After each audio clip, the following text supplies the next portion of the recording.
भंडारा जिल्ह्याच्या लाखणी तालुक्यातील चाना धानला येथे महात्मा गांधी राष्ट्रीय ग्रामीण रोजगार हमी या योजनेअंतर्गत बंधारा गाळ काढणे काम चालू असतानाच एका मजुराने केर कचरा पेटविला असताना बाभुळाच्या झाडावर असलेल्या मधमाशांच्या पोळीला धूर लागल्याने मधमाशी सैरावैरा होऊन रोजगार हमीवर उपस्थित असलेल्या 236 मजुरांपैकी 8 मजुरांवर अचानक हल्ला चढविला।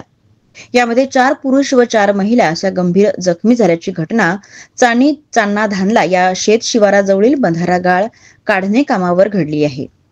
भाग्यश्री कपिल सावरकर वय वर्ष 30, शंतनू सुजित गोसावी वय वर्ष 21, प्रमोद कावळे वय वर्ष 40, उर्मिला मनोहर बनकर वय वर्ष 61, सुनीता संदीप देशपांडे वय वर्ष 55, संदीप बापूराव देशपांडे वय वर्ष 58, कोमलचंद हरिचंद बनकर वय वर्ष 29, पुष्पा उमेश बांडबुचे वय वर्ष 52, सर्व राहणार चांना असे जखमींची नावे आहेत।